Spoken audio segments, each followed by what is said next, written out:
Chicago, Toma, Kaji. And then later on, when he came down to India, he was called Jivaka, and that is how Jivaka Foundation started. And he brought down Thai yoga massage. It was very disturbing. And he was the one who introduced Thai yoga massage to the external world. Right? Earlier, it used to be only used in times of the Buddhist monks when they had to walk many distances to reach various temples and in search of God, so to say. But it was founded that their legs, the feet were really hurting a lot. They used to experience a lot of fatigue. And this is when this Thai yoga massage was created by Chivaka. Now, Thai yoga massage is basically, why is it called yoga? Why is the word yoga in this therapy? Because there are a lot of stretches involved in this therapy.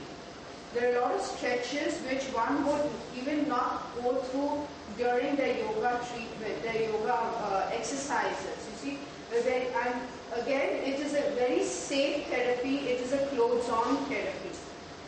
It is not like I said earlier, it doesn't have to do with oil. Oil, you're massaging the oil into the person. Here, you're releasing the oil very subtly from the nadis. You see the arteries and the veins. Whereas when you're doing an oil therapy, you're massaging the oil, so you're adding on to the cholesterol. So here is one benefit that we've already discovered. That Thai yoga massage releases cholesterol very subtly. Okay. Then the other benefits of Thai yoga massage is it has a lot to do with Ayurvedic medicine and various other medicines, as you can see.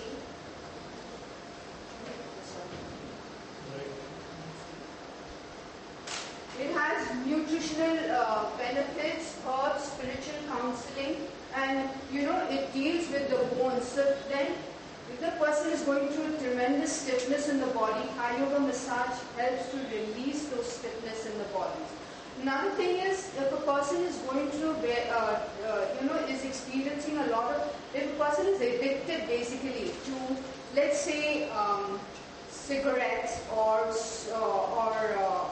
drinking and various other addictions that people are going through these days, this helps to release those addictions over a period of time. You see, that is how Thai yoga massage really helps.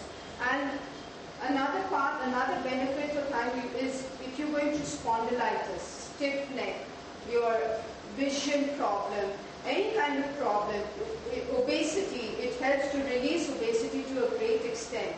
Now, Thai yoga massage cannot be done immediately after a meal. You have to give a certain amount of gap to be able to deliver this massage therapy accurately.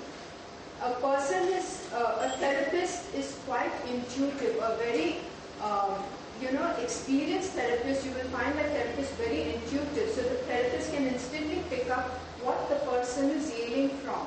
You see, in my case, I tend to scan the person's energies and then pick up what the person is suffering from, and then I treat the person accordingly. So a good therapist would really do that kind of a thing, you see, and then treat you accordingly, right?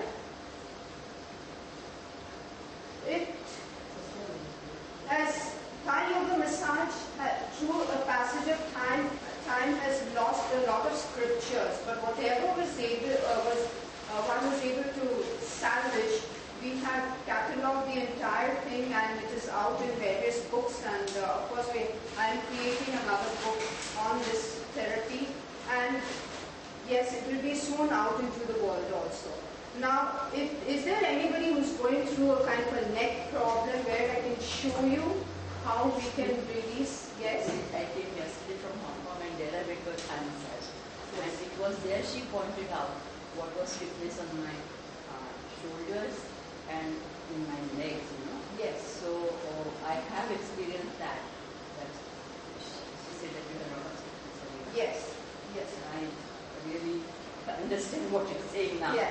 So the stiffness, you can also, if the person is not able to take the massage directly on the neck, say for spondylitis, you can release it from here by giving acupressure treatment which will help to release spondylitis in the initial stages, and then afterwards, once the person feels a little better, then you can take the person into direct therapy, right?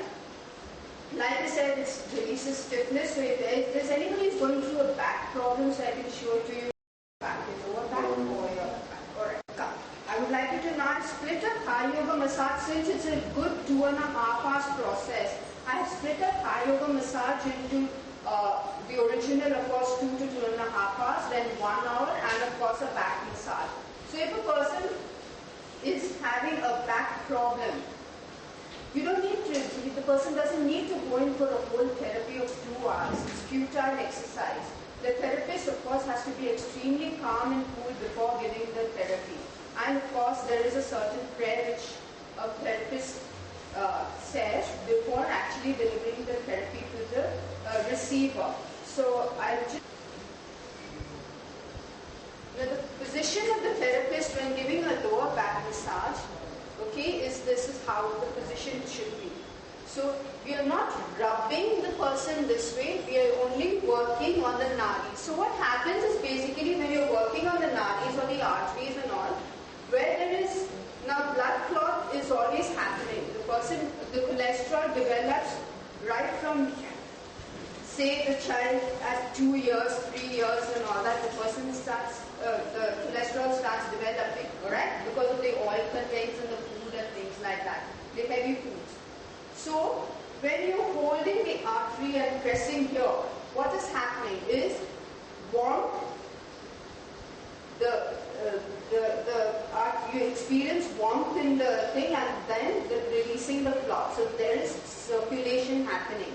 It's a very subtle release of blood clots wherever it is. You can never know that you have already blood clots within you unless you have you're going through like what do you say, you suddenly experience a fall or a hip knock somewhere, and of course then there is a pain. The knock may not even be so severe, but your pain will be severe. That means you've already had some kind of a blockage there, which you need to release. So if you just press over there, the clot starts melting, right? So here I will just show you. First we do palming and then thumbing and again palming.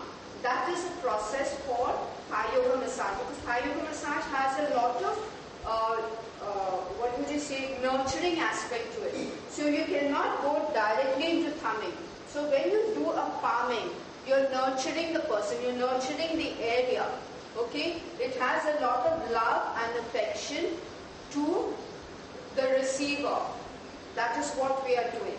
Okay? So this is how I'm going to do.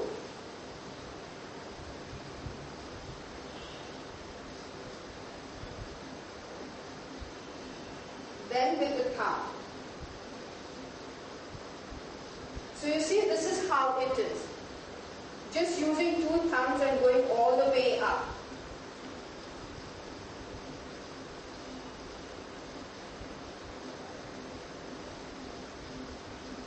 Now the back problem could be on account of sciatica, right? On account of slip disc, and then any kind of problem that the person may have gone through for the back. Constant sitting, sedentary jobs can cause a lot of problems. Once I finish this again, going for palming.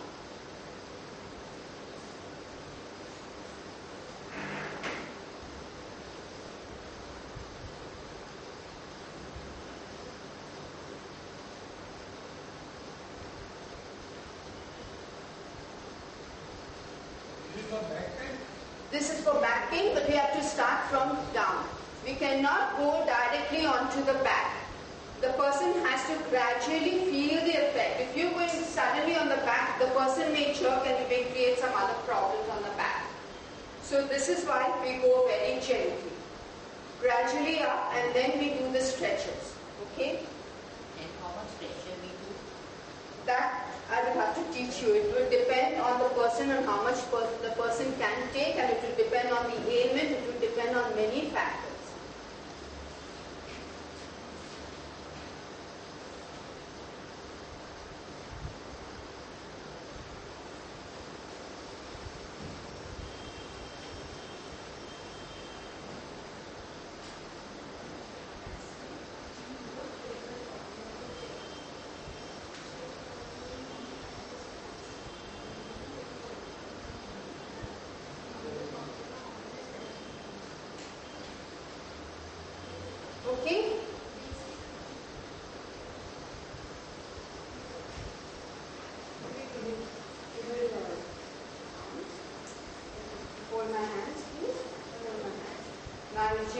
pull her up. Inhale.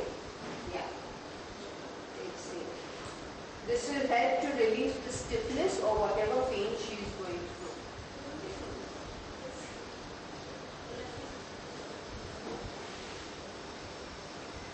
Okay. Now, if there is pain on the legs, all right, this is one stretch, some of the exercises that we do to release the pain on the legs. Stay as you are, please.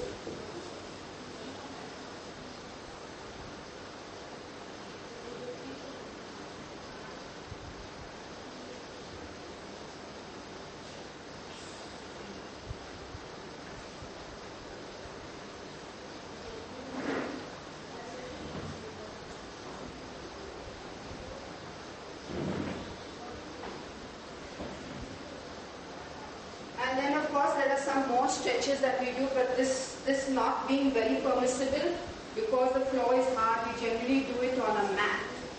Because the mat is very quite cushioned and it is comfortable for the patient and for the therapist to do the thing there. Okay? And now anybody going through an upper back problem?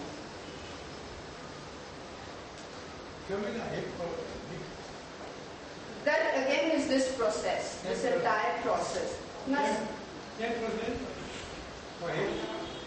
Yeah, you can sit here.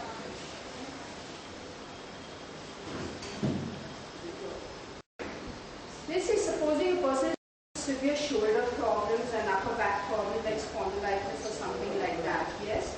So we are doing a releasing here.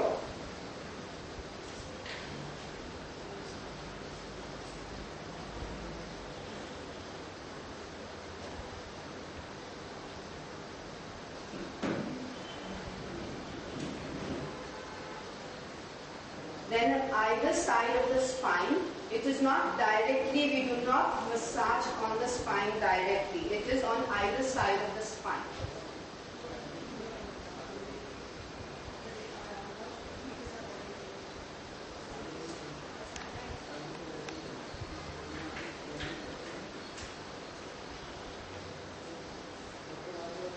Then go round the shoulder blades.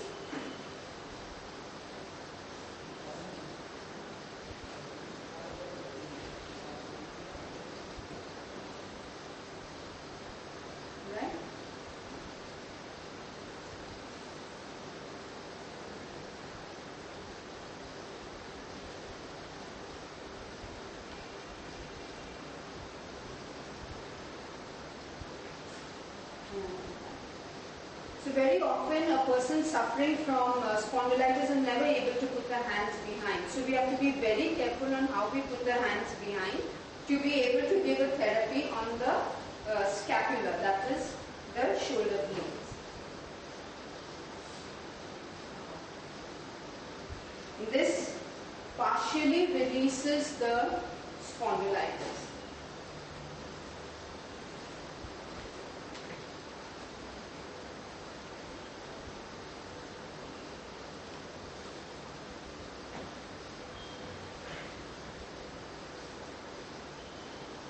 We can't see what exactly is doing. Yeah.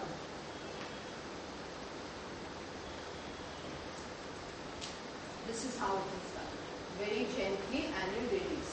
Then you take the next